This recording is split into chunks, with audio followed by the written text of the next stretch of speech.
Okay, so today's lesson is called Love Your Neighbor, Following in Love. And as I've mentioned, they're pretty well through the series now. We have 3 more sessions after this. They're all going to be good. I encourage everybody to come, invite friends. But today we're going to be talking about following in love, and we're going to start with this very familiar passage. Would someone be willing to read it for us? On one occasion, an expert in the law stood up to test Jesus. "Teacher," he asked, "what must I do to inherit eternal life?" "What is written in the law?" he replied. "How do you read it?" He answered, "Love the Lord your God with all your heart and with all your soul and with all your strength and with all your mind, and love your neighbor as yourself."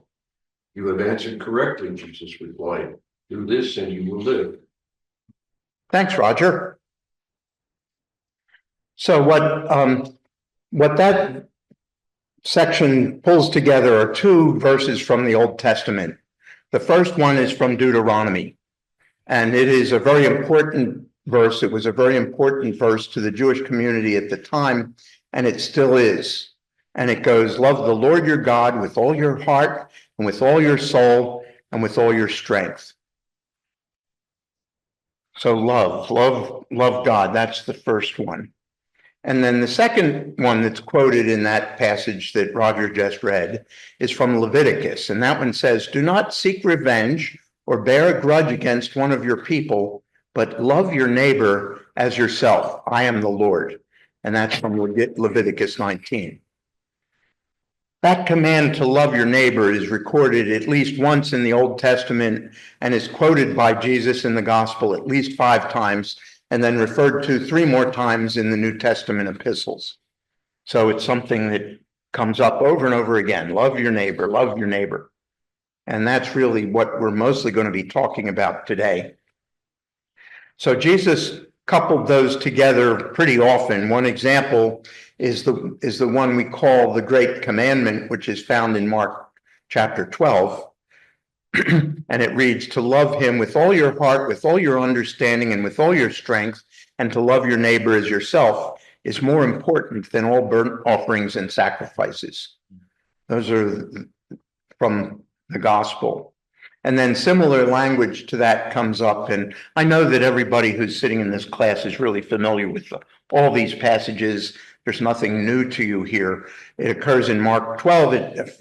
Again in Mark 12, twice in Mark 12. It occurs in Matthew 22. And as we saw a moment ago, it occurs in Luke chapter 10 also. So these words in Leviticus and these sayings of Jesus could be interpreted as only requiring Jews to love their Jewish neighbors. What do you think? Do you think that's the correct interpretation? You think you would extend? That's how I read it. They don't read it that way. Well, at the time Leviticus was written, it might well have applied only within their society. So that might have been, you think, the intent of the verse in Leviticus that was being quoted. It's possible. I don't think God would quote that though. I think God would So, quote it as universal. But Jesus expanded it. Whether or not that's what Leviticus intended, Jesus expanded it. And so in Matthew, Jesus said, "You've heard that it was said, love your neighbor and hate your enemy, but I tell you, love your enemies." So that extends it somewhat, right? Love your enemies. That's really hard. It's so familiar to us. We're so familiar with this verse, and yet it's really hard. In fact, the verse is so familiar that we might not really think much about what it really means. Wasn't Israel charged with reflecting the light of God's love into their surrounding communities? I thought that was one of the things they failed to do, and God was pretty unhappy with Israel for not doing that. Mm-hmm. So I really think it meant love everyone. Even back then. And the other thing is, when I'm thinking about Jesus's life and ministry, I ask myself, how did Jesus demonstrate love for his enemies?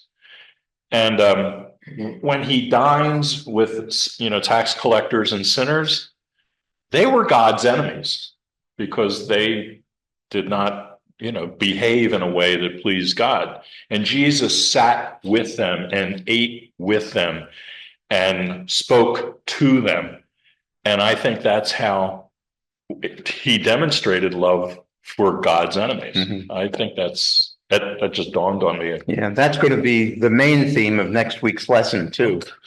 The statement could reflect still, you could still interpret it as being, love your Jewish neighbor who you don't get along with. Right? I mean, it doesn't, saying love your enemies doesn't necessarily extend beyond the love your neighbor, namely this Jewish community that you're living in.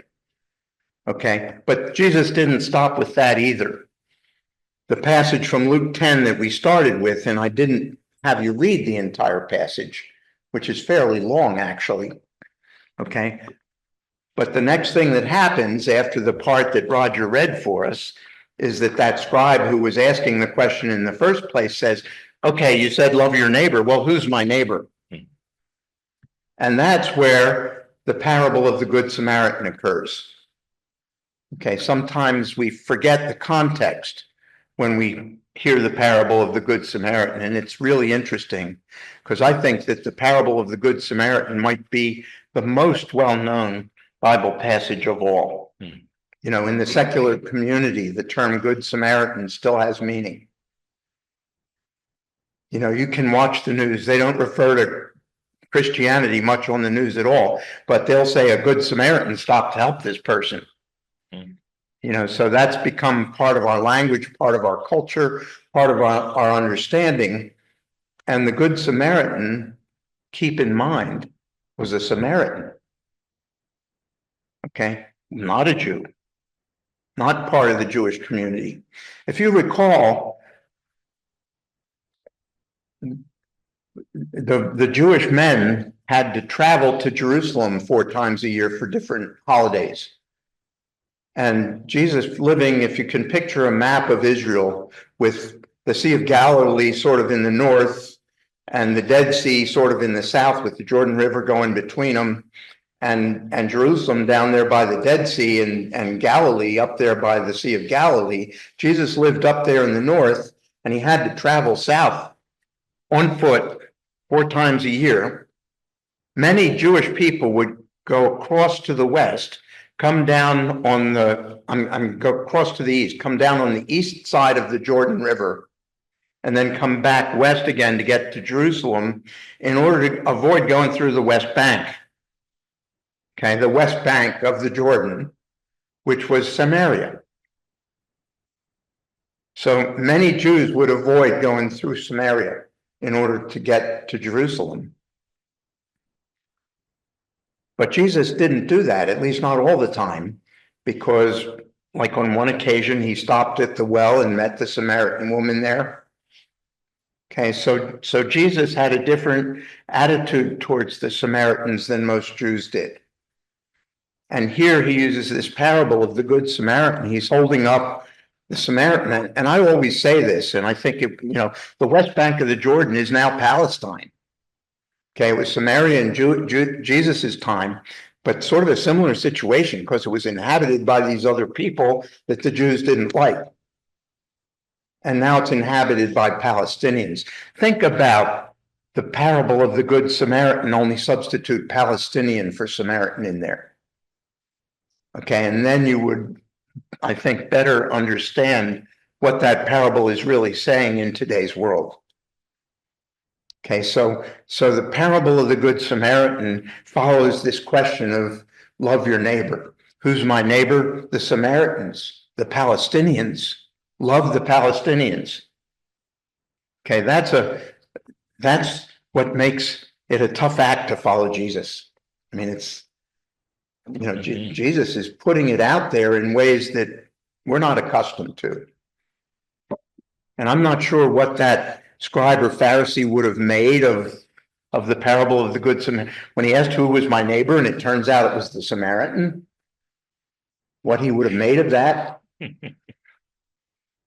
Okay, what we make of it today, but there's another one of these examples of something that is so familiar to us, and yet we might not fully grasp what the message of it is.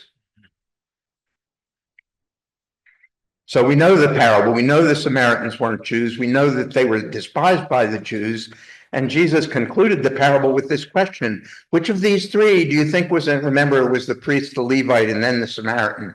Which of these three was the neighbor of the man who fell into the hands of robbers? And the expert in the law said, the one who had mercy on him. And Jesus said, go and do likewise.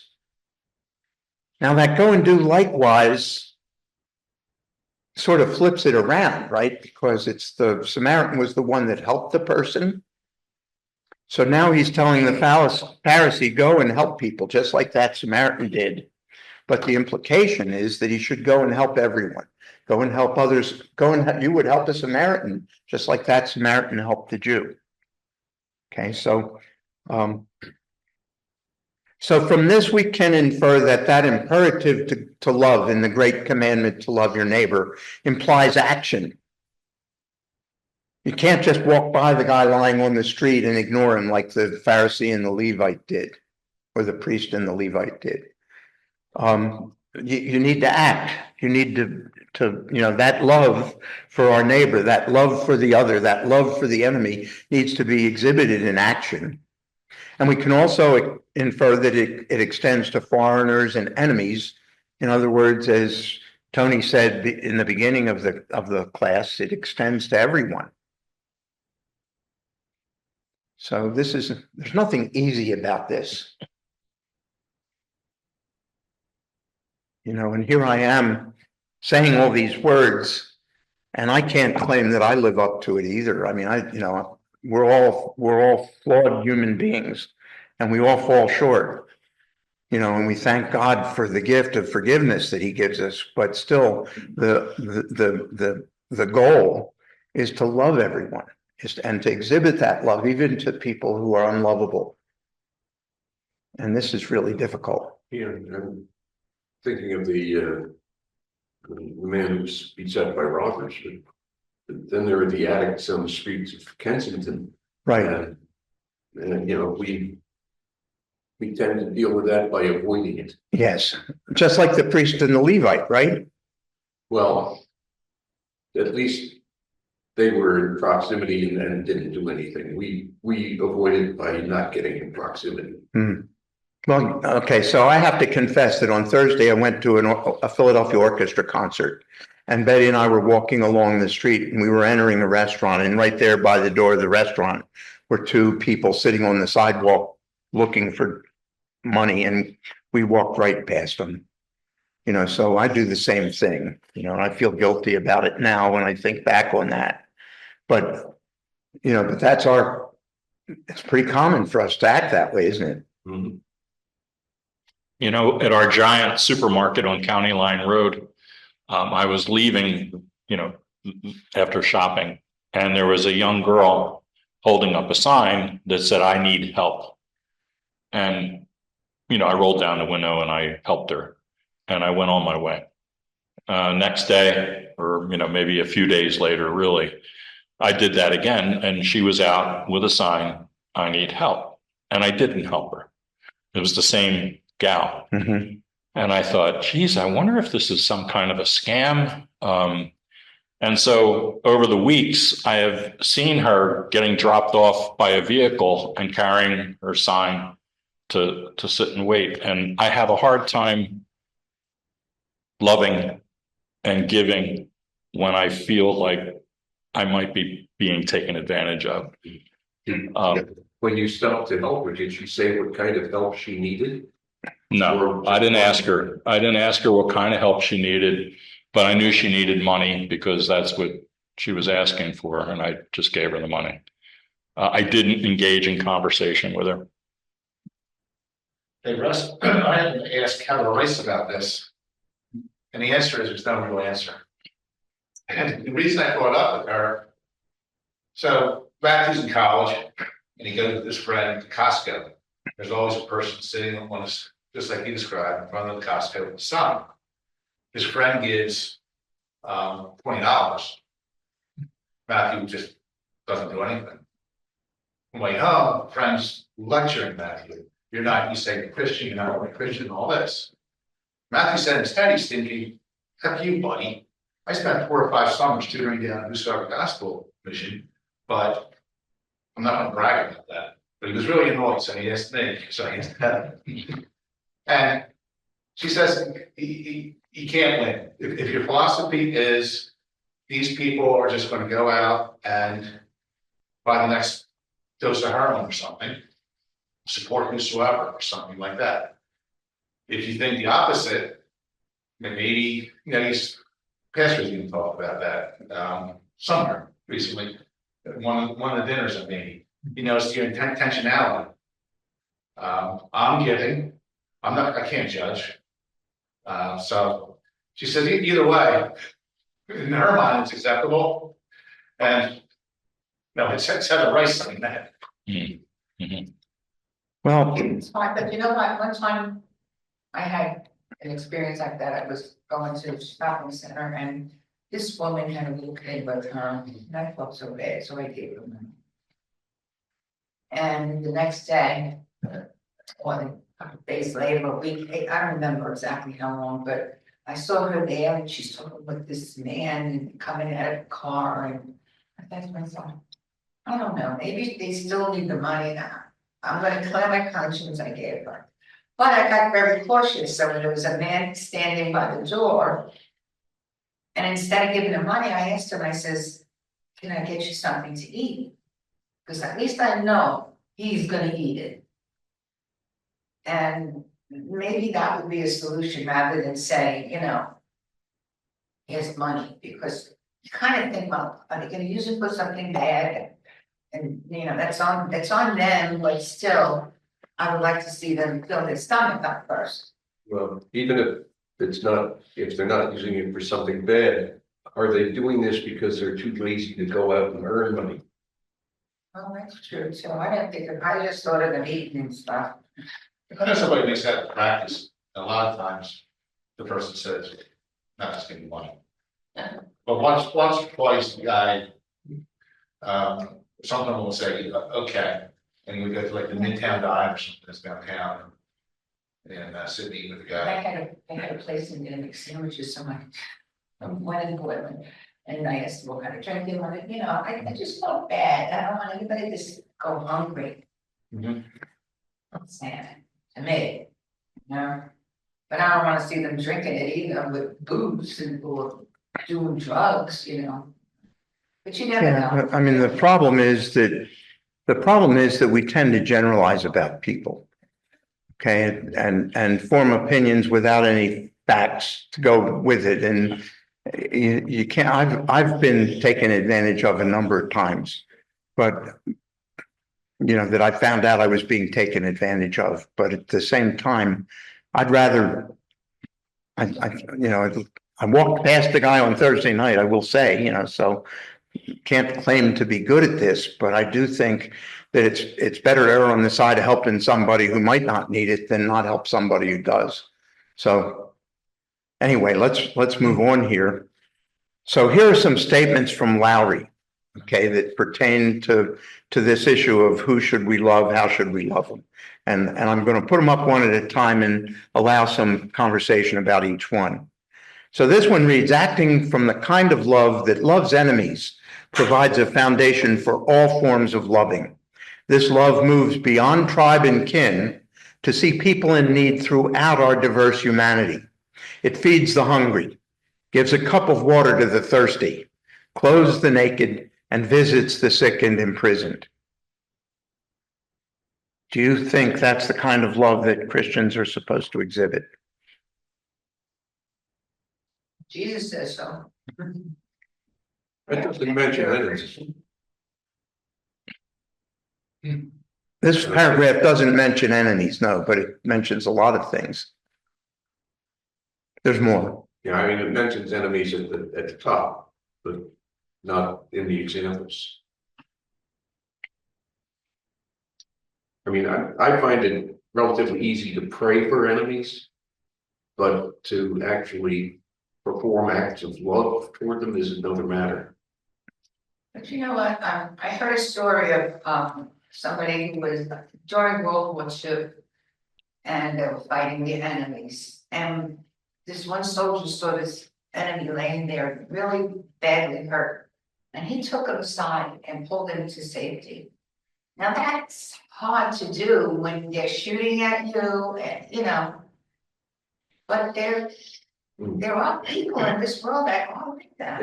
And when sometimes your perception of the enemy is that if he found you in that situation, he'd finish you off. Well, you don't care about what, you think about the moment, this guy needs help, you know what I mean? You don't think about, oh, is he gonna help me? You just do it. That's easier to say when it's an academic question than it would be if you were out there on the battlefield. It's amazing that he took this and he gave him some water and, you know. And it became friends. Okay, the next one says, love has a supporting, encouraging, forgiving, and suffering with others. Do you get there? The suffering with others. That's Yeah, that too. that's a level of maturity that, you know, we all strive for, but kids don't have it. You know, it takes, I think you have to be 14 or 15 years old before you start to experience the ability to have that level of empathy where when someone's hurting, it hurts you. And some people never get there. The love that makes possible enduring personal relationships is the same love that remains steadfast in doing justice and showing mercy.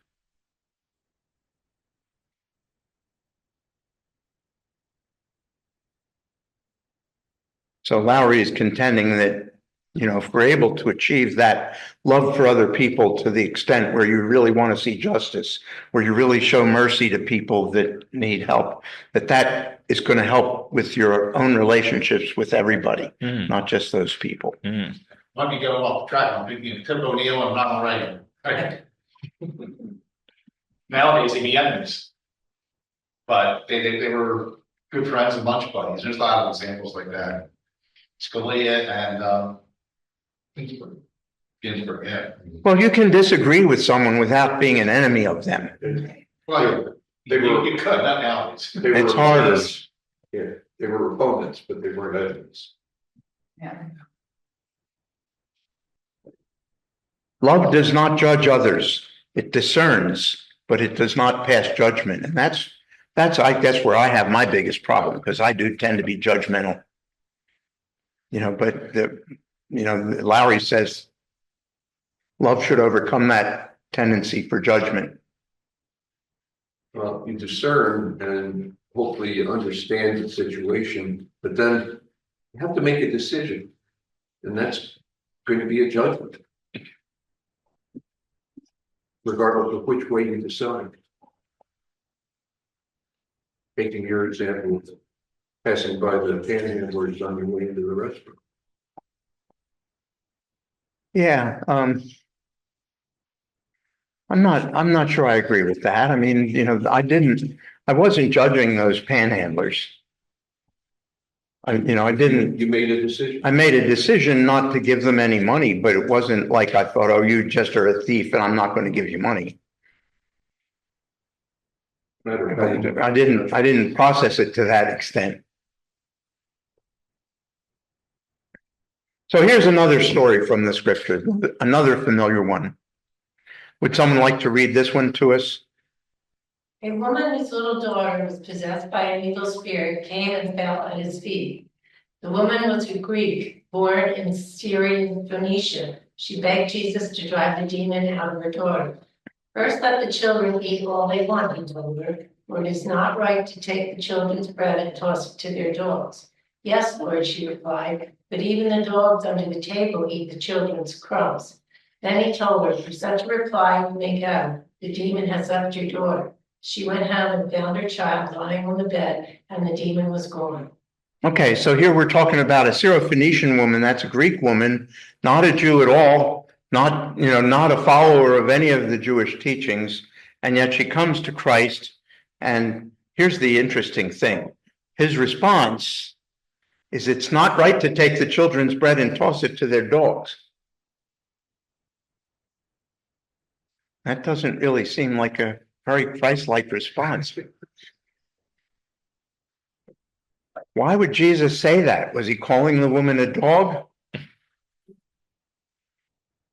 He wanted to see what she was gonna say. So he said it that way. Mhm. And she did say, even the dogs eat crumbs under the table. To see if she was worthy of it. I don't know, he probably would feel her anyway. You have something to say, Eddie?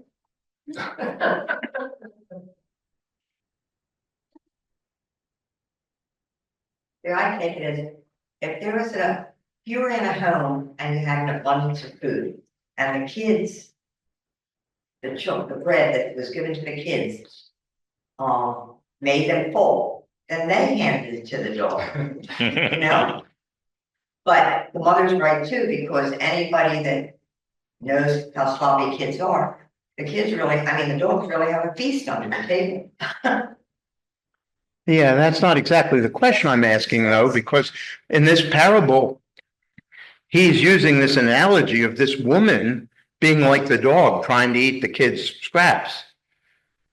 So he's comparing this woman, this human being to a dog.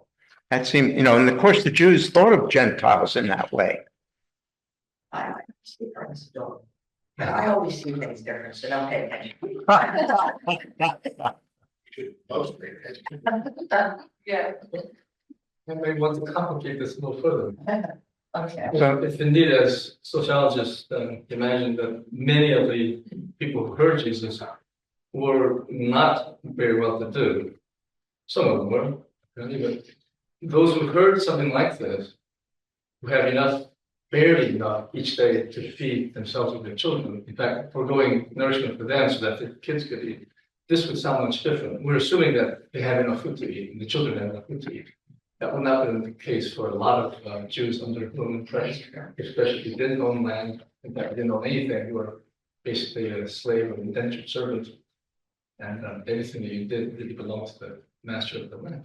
So depending on who you are listening to this, you'll have a different way to weigh what Jesus said. But Jay's right, from the Jewish perspective, if you say Jews, Gentiles are not the children of God. Okay. But to call them dogs, that's a little bit harsh. but they would have. Yeah. And that's really what I'm trying to get at here, because Jews were socialized. In that community, Jews were socialized, and we're going to talk about what I mean by socialized. That's what I'm really trying to use this story to get into. They were socialized to think of Gentiles as less, of not God's children, of not important, of not worth caring about. That was the culture. The Gentiles were thought of literally like dogs. A Jew would pray, I'm glad I'm not a Gentile. Okay. And Jesus himself was raised in that Jewish community. So Lowry thinks that it's even possible that Jesus had been socialized to the point where his reaction was, this is a Gentile, like a dog, and this is what socialization means. Socialization is the process whereby the young of society learn the values, ideas, and practices of roles in that society. And it's unconscious. They observe what their parents do. The parents are not trying to teach them these things. They just observe it from their parents. And they observe it from the other people in the community, and then it perpetuates itself.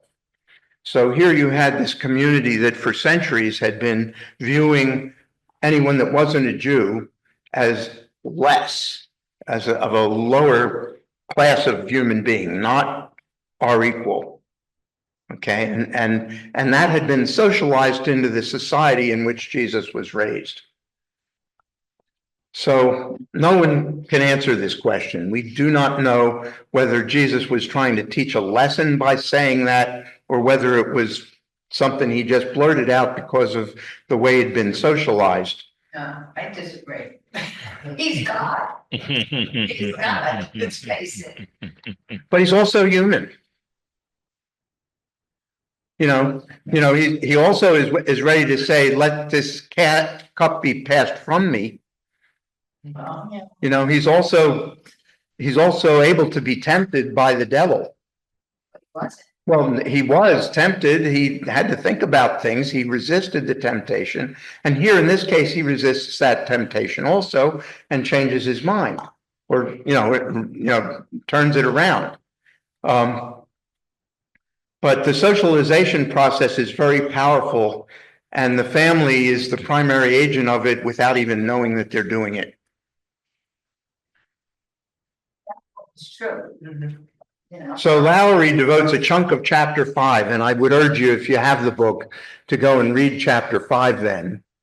He devotes a chunk of chapter 5 to the question. He says, some have suggested that Jesus is having to deal with a prejudice, a socialized view of those outside the Jewish community when approached by the Syrophoenician woman. But Lowry says the Syrophoenician woman challenged Jesus to expand his sense of calling. And then he goes on to say, now we may be tempted by our discomfort to clean up Jesus' reference to her as a dog by saying it was simply testing her. It seems more likely to Lowry, at least, that Jesus' socialized perspective on his mission was being tested. But love seeds the need in response. I wonder if Jesus often exaggerated to the extreme to get people's attention and to make a point and to help the point to stick. And I wonder if he didn't demonstrate the prejudice against, non-Jewish people, and that was his point.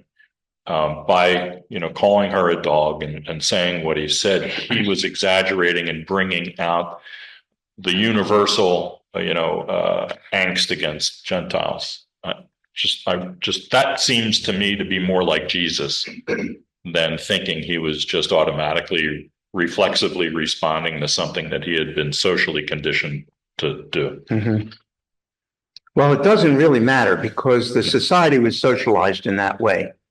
So whether Jesus was a victim of it himself, or whether he was just using this as a way to bring out this problem that existed within the society to demonstrate the problem, either way, it's the same message.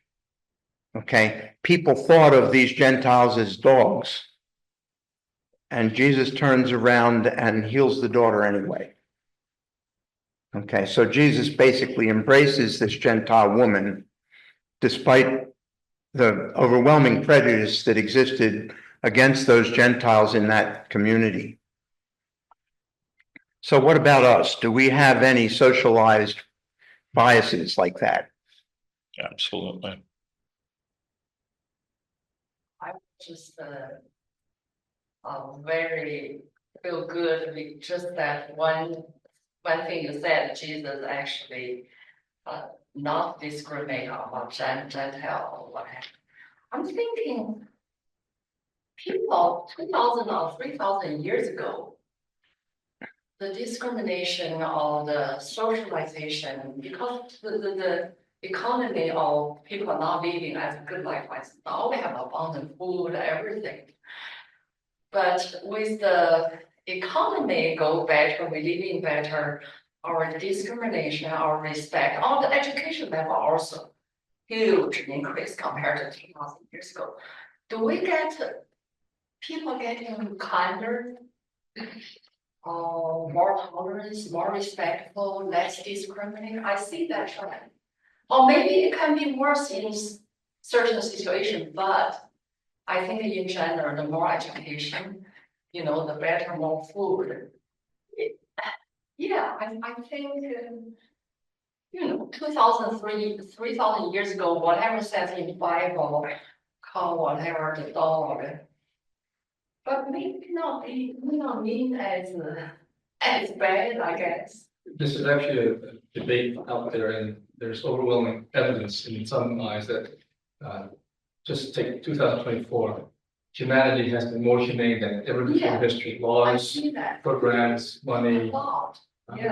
Not just medical health wise, but financially, economically. So we live in a better world than even 100 years ago, or Did you say? Well, for example, But But the- there's a but. Yeah. if Oh, we saw how, but 100 years ago, Chinese came with a ponytail to San Francisco, helped to build, gold, dig gold and build. I would think about the discrimination. If I ever came to Supplee, I would be kicked off right away. But today, I love Supplee. I never feel that way. I never feel I was treated second class. That's why I'm here. So I think, is that related? you maybe. But I'm touched by Jesus, comfort. So to wrap up that thought, whether Jesus himself had to overcome prejudice or was using this as a teaching moment, the lesson he gives us is that we need to recognize biases that have been socialized into us and overcome them. So these words of Jesus, this is from Lowry again, concerning our enemies are a piercing light that exposes the radical nature of following Jesus in the world. It's a love that can see the needs of others, the Samaritan other, the one who is not our kin, our people, our nation. It's a love that does not cause us to defend ourselves against the immigrant and refugee, but rather causes us to see their needs and respond with welcome and help. Any rationale for not seeing their needs and responding with help comes from our false self, the one on which we have spent so much time constructing apart from God. I'm going to not ask this question. Maybe I'll come back to it to see how you feel about those statements, but there's something I really do want to get to in here. We're quick to raise objections. What if an intruder enters my house? Am I not to defend my family? Are we not to protect our nation by any means necessary? Our objections demonstrate that we're quick to justify our present reasonable positions. These positions may include notions of patriotism in time of war, national interests and security, and what we teach our children to do about bullies. Our present positions can end up being our excuses against actually following Jesus. What word are we going to obey? I'll come back to that, but I wanted to get to this one. So we can't overcome prejudice if we don't recognize it in ourselves. And I read this book called White Fragility, written by a woman named Robin DiAngelo. And I came up with this little test for you guys, and I'm wondering how it'll work. But let's say you had a 3-year-old, an innocent little 3-year-old, and you took him to the dentist and sat him in the chair, and the dental hygienist came along, and the 3-year-old looked closely at the dental hygienist that's right there in front of him and notices that person has blue eyes and said, "This lady has blue eyes." How would you respond to the child if he said that? I would say they're very pretty. That's what I would say. Yeah, you'd agree, right? Very pretty. Blue eyes are beautiful. Now, what if that child had said, "This lady is fat"? How would you respond to that? You wouldn't say, "Oh, she certainly is." How would you respond to that? It's not nice to hurt somebody's feelings. Okay, so why do we react? What? That assumes that the woman's feelings would be hurt. Look, she might say. Probably. Why do we react differently to those two things? I mean, you just saw your own gut reaction to those two statements. Why are our gut reactions different in those two cases? There's a judgment in a second. One's a compliment, one is not necessarily a compliment. We've been raised to think that way. Yeah, we've been socialized to think that blue eyes are beautiful, and we've been socialized to think that being fat is undesirable, right? And there are other cultures where it's just the opposite. It could be the opposite. Well, I don't know if anyone thinks blue eyes are ugly, but maybe. In societies where they're very rare, they may be considered to be negative. Okay, but that's immaterial. But the real point is that the way we're socialized about things like this affects how we respond to situations like that. So now, what if the child had said, "This lady's skin is brown"? So everybody has different color skin. So I think And you're right. Yeah, isn't that beautiful? I have dark skin. So I would say. Pretty. So if your reaction to to the child saying this person's skin is brown is more like your reaction to the child saying the person was fat than that the person has blue eyes. Okay, that implies that we've been socialized to think that brown skin is undesirable. Okay, that's sort of a test for socialization. Okay, and I think in my case, with the blue eyes, I'd have no hesitation in agreeing with the child. If the child had said this person's skin is brown, I'd have been taken a little bit aback. I'd have probably, thought it through and said, "You're right. What a beautiful skin tone they have." But I bet you the person would have realized that I didn't say that spontaneously. I would try to teach them that there's many colored skins in this world. Yeah, I'm not talking about teaching a child here. I'm talking about what's. No. But what I'm getting at with this little test is not about the child. It's about the parent reaction to these different things, and it's sort of to make us test ourselves. The child's statements are simple statements of fact. Right. They do not contain or imply any value. Exactly. And my reaction to each of them would have been, "You're correct." Yeah, that's what mine will be too. You're right. Well, I'm learning a very big lesson.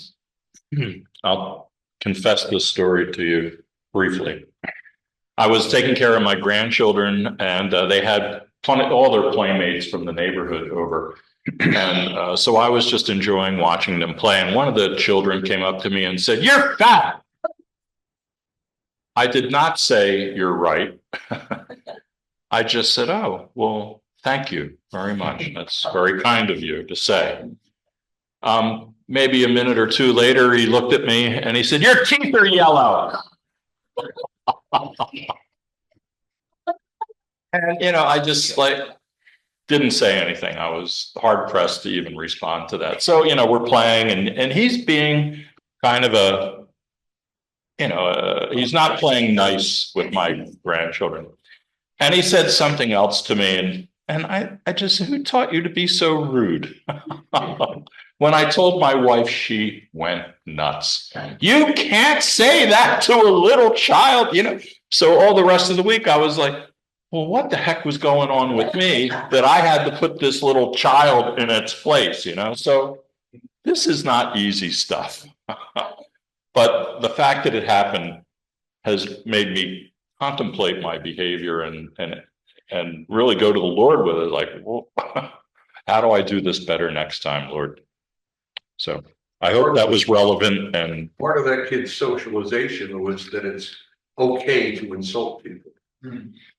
I think Ross may be the right thing, because the kids need to learn not to hurt people's feelings. It doesn't matter fat or brown skin now. We all have reasons, many reasons come from. So the children need to learn not to be rude. Yeah, you did the right thing, I would say. The parents are not the only ones they can learn from. Right? Yeah, I think it would have been better to use Roger's response. "You're right, I am fat." Or, "Yeah, I go to the dentist an awful lot and I just can't seem to get these whiter." I think that would have been a much gentler way to make this kid go, "What? I just insulted you," and what? I think that's The kid's much tone better. of voice makes a difference. Yeah, right. So Russ, I don't want to top your story, right? But You will. Thanks, Frank. Take the heat off of me. I was about 5 years old, living in Bensalem. It's a Polish American family, and that's a thing, that's a tribe. And we had friends who owned a farm, Polish American people. And in those days, the migrant farm workers were African American. It's changed over the years for all kinds of reasons. So my mom and the lady in the house I call her where we're in the parlor. I was in the kitchen having a snack or something, and one of the migrant farm workers knocked on the door and said, "Can I speak with Mrs. So-and-so?" So I yelled, "Mrs. So-and-so, there's an N-word at the door. looking for you. Oh, So I kind of remember it. That it just, I have a vague memory. But as an adult, I asked my mom about it. She says, "Oh, I was mortified. Where would you learn that word?" And I thought, I hear it every day from you and Dad. My grandfathers, all they talked about was then Richie Allen, who went back to Dick Allen. Richie Allen, the N-word Richie Allen, the N-word. I couldn't have a conversation about baseball in those days without hearing that. So, oh, where did I hear that word? It's socialization from parents. mhm. Yeah, Yeah. and that social is, I mean, I think, I know that my parents were very open-minded, but there was still some bias there that that was distinct. And I haven't completely been able to get rid of it. This test works on me. I would react differently to the lady has brown skin than I would to the lady has blue eyes. Internally, I wouldn't voice that, but I would, I wouldn't think of the two in the same way, Mhm. and that's because I'm socialized differently for those two things. Another good response to the kid would be, so what? Yeah. To all Yeah, but three. you're talking about how do we respond to it as opposed to what's in our head. Okay, what I'm trying to get at is what's in our head when we hear this, Prejudice. because that reveals the prejudice that exists in our head due to the socialization. Okay, and what's in my head really is different when I think about the child saying this lady has blue eyes, and when I think about the child saying this lady has brown skin. But Not that, but maybe what's in my head is, how can I respond in a way that will discourage the kid from making a value judgment out of this? but you wouldn't even feel there was a need to do that with the blue eyes comment. And the fact that you do feel a need to do that with the brown comment is the difference. Okay, I don't see a difference. well, then you're a better person than I am, Roger. No, I doubt that. My eyes were opened a bit. It was a long time ago, so I'm fuzzy with the memory. But I remember Jason coming up to me and saying, "Do you mind if I bring a black child home, Mom?" And I said, "No, I don't care. As long as he's your friend," or she, whoever it was. And I can't remember. But then I started thinking after a while, and I still think now, over and over again, like you brought it up again, so it's gonna be another week of thinking this. Wonder what I really do feel in my head, but I know skin and the only thing that bothers me is when people are rude to each other, like they say you're fat or something like that, I don't like that, but the color of the skin doesn't bother me at all. We had that when Katie was a teenager. She comes to me one day and she says, it was the senior prom. She said, "Mom, would it matter to you if I went to the prom, senior prom with a black boy?" I said, "Well, is he nice?" And she said, "Yes." I said, "He doesn't drink or do drugs?" "No." I said, "Well, no, I don't care what color his skin is." But would you have But asked that? exactly, she had asked. Yeah. And why did she feel Right, she that's had the to reason I feel that. But if she came over to you and said, "Can I take this white boy?" Would you have asked, "Does he drink and do drugs?" Probably. Yeah. But sometimes you associate that with colors and, color of skin. Well, she just was inviting this young man and I didn't know him. Well, I did know his mother, so, but it was like, why would I care? No, you want a nice person, you don't want somebody that's a troublemaker and rides around the motorcycle. Yeah, but now that we're having this discussion, it's troubling me that she felt she needed to ask. Exactly, same thing here. This puts me in mind of an old description about the difference between race relations in the North and the South. In the North, blacks could get as high as they want as long as they don't get too close. In the South, blacks could get as close as they want as long as they don't get too high. Jay, there's that big debate last several decades. Is it racist to say you're colorblind? Say, I don't see color. I remember we get his name, Polish American, the name. The football player spat in the face of the white guy, Polish American spat in the face of a black player in the NFL.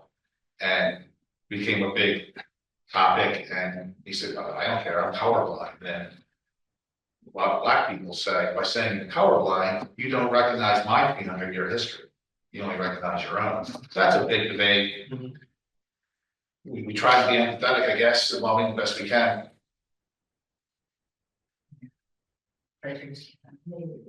Any comments? You understand how you put up and what is you're accustomed to in your intimate surroundings. And that goes for your friends too, not just your family. Well, we have to recognize that we live in a society that has been socialized to have these biases. You know, and, you know, we saw it I bet every one of us saw it in previous generations, and we think we see it less in our current generation, but believe me, it is still there. Okay, and part of the reason for it, well, D'Angelo says most white people don't understand socialization and have a simplistic understanding of racism. In every culture, she argues, people are socialized into groups like male, female, old, young, rich, poor, able-bodied, disabled, and in America, white and non-white. And within a culture, people in those groups have different experience, and it's thought to be better to be in one group than the other. As the previous little test may have shown, in America, we're socialized to believe it's better to be white than black. And that's happened in part due to stereotypes that have occurred throughout the last couple hundred years, especially in the media. And I have some examples here on the slide. This was a minstrel show. Have you guys heard of minstrel shows? Are you aware of what those were? When I was a kid, and I can't remember how old I was, you know, and it didn't seem odd to me at all at the time. But the church I was going to had a minstrel show. You know, sort of like we might have a bingo night. They had a minstrel show, and people from the choir and so forth put on blackface and did a minstrel show. And I was a little kid, and I thought nothing of that. You know, we certainly wouldn't do that now, but it does reflect attitudes that people in the previous two, they might have been people that were my grandparents' age. And the next page was Amos and Andy. Yeah, there they are. And do you realize that Amos and Andy were actually white guys on the radio? They were very famous on the radio. It was the #1 radio show in the country in 1931. #1 Nielsen rated show was Amos and Andy, and it was two white guys pretending to be black. You didn't know they were white? You know, eventually it went on TV, and once it went on TV, they couldn't use white guys anymore. But it was really a radio program. It stayed on the radio, I think, from the 1920s through to 1960. It was on the radio. And it was these two white guys that are in the picture there. Okay, the media publication would show those pictures at the top, but what was really on the radio were the guys in the red circle.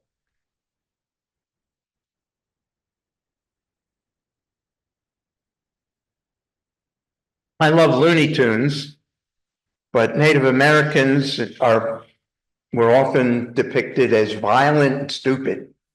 Okay, like this Indian that was trying to boil Bugs Bunny in a pot. Of course, Bugs Bunny outsmarted him because he was stupid, and he was also violent. He was running around with a tomahawk and tying Bugs Bunny up and putting him in a pot to cook him and stuff like that. Yeah, but even time, Elmer Fudd was a white guy. That's right. Yeah, that's true. That's true. Not too bright. And then here's a sketch. I don't know if any of you guys are old enough to remember. Well, some of you are my age, so you might remember, but I used to watch stuff that was older than I was. This is Jack Benny, and the guy in the sombrero is Mel Blanc. Mel Blanc is the voice actor that played all the Looney Tune characters. He was the voice of Bugs Bunny, the voice of Daffy Duck, Porky Pig. Is that Jose Jimenez? What? Is this Jose Jimenez? No, he's Thigh. Because Jose Jimenez was the. Yeah, that was another character. Yeah, they made fun of Jose Jimenez, the astronaut, right? My name Jose Jimenez. Oh, he did all sorts of things. Yeah, that's true. Well, this was Mel I Blanc think playing a my name was Steve Mexican. Allen. Okay, and that Mexican, I mean, you know, I laughed my head off at this bit back in the day without really thinking about it. But it helps to socialize the idea that Hispanic people are stupid and lazy. I take it as Hispanic people can be very funny. Well, that's what we should socialize. So we have construction going on at our house. And most of the workers are Hispanic that are coming around, you know, the roofing guys and the framing guys and some of the guys that were doing the foundation and so forth. Hispanic, they have maybe one guy in the crew who speaks English and the rest of them don't even speak English. And those guys are working their tails off. And I don't think they're getting paid a whole heck of a lot for doing it. And they're all doing stuff that I wouldn't want to be doing. And I'm really thankful that they're doing it and that I can afford to have the house built because those guys are willing to work for whatever wages they're being paid to do that work. You know, I hope I'm not really exploiting them, but you know, they're definitely taking lower paying jobs that most of us wouldn't want. Okay. The guy that was supposed The to, baseball players who have their translators as well. right. And, Yeah, they make a lot of money they're not though. making a sub-living wage. Right. I don't know how much the roofing guys are being paid by the roofing contractor. I have no clue of that, but I suspect it's not a whole heck of a lot. Probably less than the white ones are getting. Well, they don't have any white ones. Well, if they did, You would hope it's union scale. I have no idea. I'm not sure they're union contractors, but in any case, the roofer that was going to do the roof to begin with got picked up by ice and hauled off. Oh, jeez. You know, so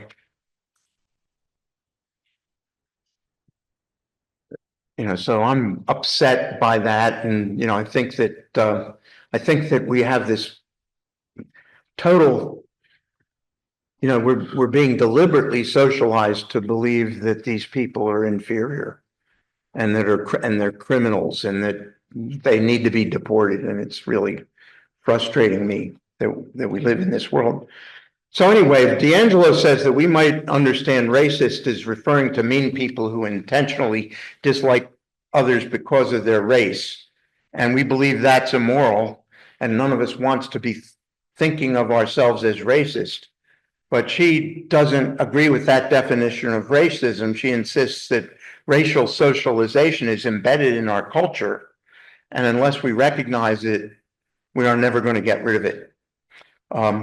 If the status quo is comfortable, she says, we won't move forward in race relations. And she suggests asking ourselves these questions. Why does the idea of societal racism unsettle me? What would it mean for me if it were true that we had societal racism in our country?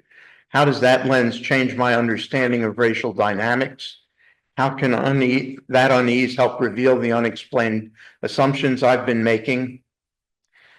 Is it possible there are some racial dynamics that I can't see? Am I willing to consider that possibility? If I'm not willing to consider that possibility, why aren't I? And to understand that better, I think that book is worth reading. It's called White Fragility, and Robin DiAngelo is the author of it. So if you have some time and want to read a book, I would recommend that one. I mentioned that love your neighbor appears at least 3 times in the epistles. Here are the 3 I found. In Romans, Paul writes, the commandments: do not commit adultery, do not murder, do not steal, do not covet, and whatever other commandment there may be are summed up in this one rule: love your neighbor as yourself.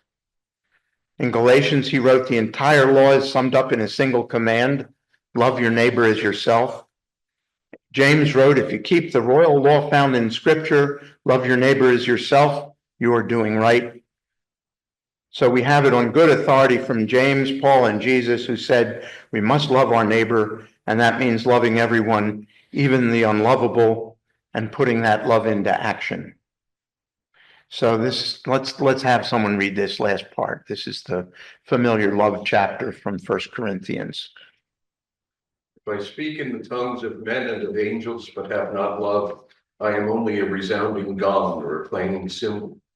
If I have the gift of prophecy and can fathom all mysteries and all knowledge, and if I have a faith that can move mountains, but have not love, I am nothing. If I give all I possess to the poor and surrender my body to the flames, but have not love, I gain nothing. Love is patient, love is kind, it does not envy, it does not boast, it is not proud, it is not rude, it is not self-seeking, it is not easily angered. It keeps no record of wrongs. Love does not delight in evil, but rejoices with the truth. It always protects, always trusts, always hopes, always perseveres. Love never fails, but where there are prophecies, they will cease. Where there are tongues, they will be stilled. Where there is knowledge, it will pass away. For we know in part, and we prophesy in part. But when perfection comes, the imperfect disappears. When I was a child, I talked like a child. I thought like a child. I reasoned like a child. When I became a man, I put childish ways behind me. Now we see but a poor reflection as in a mirror. Then we shall see face to face. Now I know in part, then I shall know fully, even as I am fully known. And now these three remain: faith, hope, and love. But the greatest of these is love. Thank you, Roger.